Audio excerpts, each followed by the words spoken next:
Hey, what's up everybody? It's the People's Crypto. I'm back again with another video. In this video, I'm going to be discussing traditional investors' dislike for Bitcoin, cryptocurrencies, and new tech.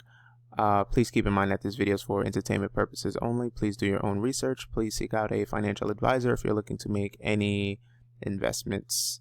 All right, so let's jump right into it. All right, so we have Jim Rogers here, and in this article, it's titled Investment Guru, Jim Rogers believes cryptocurrencies will ultimately go extinct.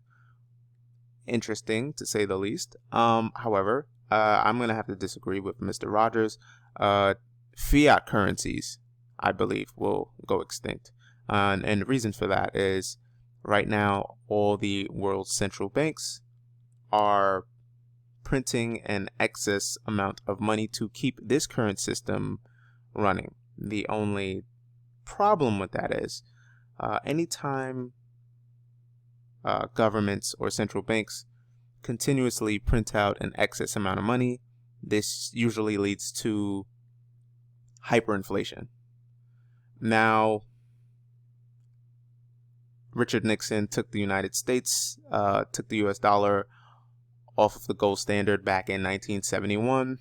I think right now we're 49 years into a dollar backed by absolutely nothing. Traditionally, fiat currencies last around 27 years, so we're way past that mark already. If we were to go by those standards, the US dollar should have potentially collapsed sometime, I believe, in 1998 or 1999. And right now it's 2020. So next year will make the 50th anniversary from when Richard Nixon took the United States dollar off the gold standard. And right now, with all the central banks utilizing quantitative easing, which essentially is them printing out massive amounts of money and bailing out corporations and just flooding the system with excess cash, this will create hyperinflation. It may take place sometime this year, next year, who knows, maybe even the following year. I'm going to say it's probably going to happen sooner rather than later.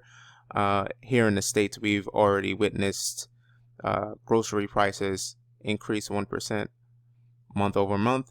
We're also experiencing extremely high stock prices, which is insane.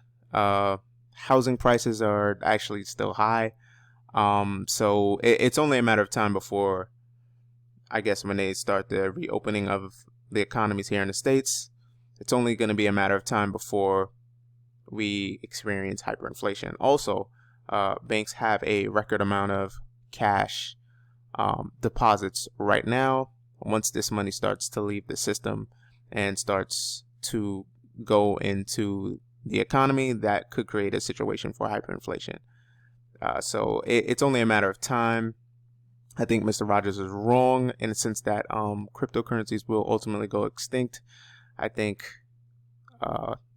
it's more realistic that fiat currencies that's not backed by anything, will go extinct before cryptocurrencies. I think cryptocurrencies are here to stay, more specifically Bitcoin. We do have a lot of altcoins, or as some people would say, SHIT coins. Those will, I believe, go extinct because a lot of them don't have any good use cases. So only the strong will survive. Probably maybe the top 10 or top 20 cryptocurrencies will probably make it. Maybe a little bit more, but only time will tell. But it's just interesting that these traditional investors like Jim Rogers, Warren Buffett, Peter Schiff, they have this dislike towards Bitcoin and cryptocurrencies. Our current system that we have with, money not backed by anything, and, central banks and governments can just print out money at will. It just doesn't make any type of sense. It causes inflation, hyperinflation. It causes these boom and bust cycles in the economy, and it just promotes the rich or the wealthy getting wealthier and the poor getting poorer. The middle class is going to get evaporated or destroyed whenever these fiat currencies collapse. I think everyone should please do their own research and look into investing in Bitcoin. Or if you're not into Bitcoin, that's absolutely fine. Get yourself some gold and silver, because this economic pain will happen sometime in the future. So it's best to start to have some positions outside of this current system in gold, silver, and Bitcoin. I think that's your best bet to preserve and also grow your wealth. The stock market is being heavily manipulated because of this quantitative easing and also the plunge protection team. There's just so much that's going on right now that the general population is unaware of. Everyone wants to reopen the economy, which it should have never closed in the first place. But once the economy reopens, we're potentially at risk for a collapse we have probably never envisioned. I don't know when this is going to happen. It's probably going to happen maybe after the election, or maybe after whoever serves as president for the next term. We really don't know when it's going to happen. It could happen at any particular time. But it's best to shield yourself from this global depression that we may be facing. It may not be a global depression, it may be a global recession. But either way, you should definitely look into protecting yourself and getting maybe out of the stock market, or potentially buying some gold and silver miner stocks, something of that nature. That's not investment advice. Please do your own research.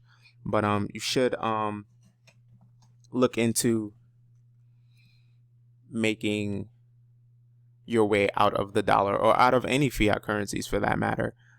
With all of this quantitative easing, we just don't know how much longer we have before it's too late. I remember I was buying some silver, and interestingly enough, you had to spend, I think, over $200 just to get some silver or gold, which was insane. So people are aware of what's going. Some people are. However, you do have many people who are now heavily into the stock market, whether that's through the Robinhood app or Fidelity or Charles Schwab. So many people that I know who I never knew was into stocks are all of a sudden into it. So I've taken many positions and sold them, and I've exited the market. Please do your research. That's just my strategy. But if you feel comfortable going into the market, just be careful and just, speak to a financial advisor or someone of that caliber. But as it pertains to a lot of these older investors who are extremely wealthy, it's understandable why they would not like Bitcoin or any other crypto assets. That makes sense, because they've made a ton of their fortune in fiat currencies. So I can understand why they choose to go against it. It makes sense. It's kind of like a conflict of interest in their heart, because it's like they've made all of their wealth with fiat currencies. So why, embrace something that's new? You do have other investors that have switched, like Tim Draper, who is completely out of the stock market, and he's a Bitcoin bull right now. And he's also in other cryptocurrencies. So there's some older investors that get it, and then you have others that don't, and they just kind of are clinging on to the old system. They do know that a collapse or something is going to happen. So it's kind of weird, but I would just say do your own research. But I would say it's kind of like split 50-50, where you have people like Jim Rogers, and then you have other people like Tim Draper, and many other people who are for Bitcoin, and then you have others who are against it. So it's pretty interesting. However, throughout history, there have always been instances where individuals have been completely wrong and have looked, I guess you could say, looking back at history, they would look extremely foolish for quotes or things that they have said. And I'm going to pull up this article here where it says that 20 times in history people were really, really wrong about technology. You can find this at the New York Post website, or you could Google it and find other versions of it. There's so many times in history. So 1876, this quote is by William Pierce, and it says, quote, the Americans have need of the telephone, but we do not. We have plenty of messenger boys. And that's William Pierce of the British Post Office. And he was really wrong about that, because now we have smartphones. I mean, before that we had landlines, and then it evolved into the cell phone, and then now we have smartphones. So this guy is looking crazy now that we look back on his quote. And then 1876, the president of Western Union, William Orton, quote, he says this telephone has too many shortcomings to be seriously considered as a means of communication. He was very wrong too. And then in 1903, this quote, I believe, let's see, it says, the horse is here to stay, but the automobile is only a novelty, a fad. President of the Michigan Savings Bank advising Henry Ford's lawyer not to invest in the Ford Motor Company. And he was foolish, because now we have tons of cars, we have vehicles, we have electric cars now. So looking back on history, this is just a foolish quote. And then we have 1943. This is by the chairman of IBM, Thomas Watson. And his quote is, he's quoted as saying, I think there's a world market for maybe 5 computers. Interesting. He was very wrong.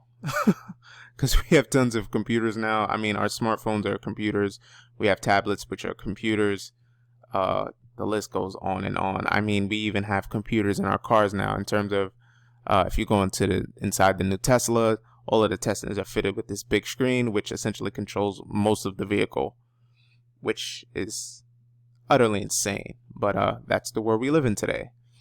And then 1946, this is by the 20th Century Fox studio executive, Daryl Zanuck. I hope I pronounced that right. If not, let me know in the comments. All right, so it says, quote, television won't be able to hold on to any market captures after the first 6 months. People will soon get tired of standing at a plywood box every night. He was very, very wrong. People till this day, still watch television. I mean, we have smart TVs now. You can even watch things streaming on your computer. That's kind of like TV to a certain degree. But we have so many devices that we use, and people stay glued to their smart devices / TVs, if you will. But I'm not going to go through any more of these, but if you go through this article, there's been so many instances where so many investors or so many different people have gotten things so wrong, and looking back at it, these people look extremely foolish in history. So I would not be surprised if Jim Rogers, Warren Buffett, or Peter Schiff, all their comments on Bitcoin and cryptocurrencies, just in a couple years, it would not surprise me if the things they said, they would have to kind of not mention it, or we'll probably look back at this video and we'll be like, oh wow, I remember when Jim Rogers said this, or I remember when Warren Buffett said this, and they'll just, history won't be on the right side of history. So it happens often. Do your own research. I'm pretty sure that a lot of the comments that these people have made, it'd be looked at as pretty hilarious and funny. Also, we also don't know if they themselves are holding Bitcoin, and they may be speaking negatively about it so that they can hodl all the Bitcoins for themselves. JP Morgan just a couple years ago was saying Bitcoin was a scam, and all of a sudden now they're doing business with Coinbase. It turns out they were also buying some Bitcoin and some crypto assets. There's so much adoption that's happening right now. We have PayPal that's also going to be rolling something out to make it more accessible for people to get into the cryptocurrency space, to buy Bitcoin and other digital assets. So a lot of adoption is happening. So a lot of these things that these older or traditional investors are saying, it just doesn't add up. We have TD Ameritrade that's setting something up to allow people to trade and also buy Bitcoin. There's just so much adoption that's happening. Visa, I believe, is also getting in. Facebook was doing the Libra coin thing, which is they're also trying to get into crypto assets. There's just so much going on right now, so it's very hard to take any of these older investors seriously when we have so many different instances where corporations are either buying Bitcoin, they're hiring people to set up trading desks, or they're trying to do something to build on top of it. There's just so much going on. So it's really hard to take any of these older investors seriously. We don't know if they're buying Bitcoin themselves. So they may be trying to still fake, prevent people from getting into the market, because people do take what these people say seriously, because, they've made their millions or billions in some instances. So people listen to when, a Jim Rogers, a Peter Schiff, or Warren Buffett speak. People will chase after certain stock positions Warren Buffett's buying once it becomes public. So people do take what these traditional investors say as, I guess, gospel, if you will. But just do your own research. Look into the adoption that's happening. I would say get some Bitcoin. You don't need an entire Bitcoin. 0.28 is just fine. But get some exposure to it, because these fiat currencies, we do not know how long they'll last. And once hyperinflation happens, it's not going to be pretty. If you looked at, or if you research, I would say research Zimbabwe, Venezuela, and many other current countries that had currency collapses or crises. So it's only a matter of time before it happens here in America, in Canada, and many other countries. It's going to be a gigantic domino effect, because the whole system will be affected. And there is a great reset that's supposed to happen. You can Google this and find this on I believe the IMF's website. So something is being planned. We don't know when, but it's better to have some exposure in Bitcoin, crypto assets. Ideally, I would say get some Bitcoin, some Ethereum, and maybe some others, but that's all up to you. Do your own research. But so much adoption is happening. I'll even show you this. So we have Liberty X.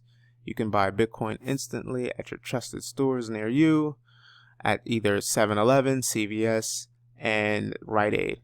So clearly, its adoption is happening. It's happening under everyone's nose. One thing I found which was pretty interesting is that you can now buy stocks and pay no commission fees. Now, when I was buying stocks about 8 years ago, interestingly enough, you had to pay either, I think, $8.95 or $10.95, or I believe some brokers even charged $11 or $12.95 in order for you to purchase stocks. Now, you can purchase stocks absolutely free. No commission fee. You can go to Charles Schwab. They have no fees. You can go to Fidelity. They have no fees. You can even buy stocks on Robinhood, and there's no fees whatsoever. Unfortunately for me, I spent so much money paying those commission fees to Fidelity and many other brokers. And now, with the stock market reaching all-time highs, you don't have to pay a red cent. And it's a little frustrating, because I spent a lot of money on those fees. But it's just interesting now they're creating a way for investors to dump money into the stock market. Before, when the big boys were, purchasing all the stock, you had to pay to get in. Ironically, now, in order for you to get into Bitcoin, you have to pay a fee, whether that's Cash App, Kraken, Binance, or Coinbase. So it's interesting now that you can buy stocks with no commission fees, but you still have to pay a fee now to get into Bitcoin and many other digital assets. So I just find that extremely interesting. So follow the money. It's really good to follow the money, but not into stocks. Stocks are extremely risky and they're completely manipulated. If you are going to be in the stock market, I would highly suggest, this is not investment advice, but if you're going to be in the markets, ideally you should take some profits. If you're currently up in your portfolio, it's the best thing to do. If you don't take profits and there's another dip and it doesn't come back up, then you're kind of at a loss and you would have to wait again for the market to rebound, and there's no telling when that could potentially happen. But ideally, I don't know, maybe they'll pump the market back up, but it seems like that's been the trend. But be extremely careful being in the stock market, and always try to take profits if you're up a lot, a crazy percentage point. So you always want to take profits and maybe put that in gold and silver or potentially Bitcoin and diversify. But yeah, that's going to do it for this video. Please like and subscribe and share if you can. I will be seeing you guys later, and thanks for watching this video. See ya.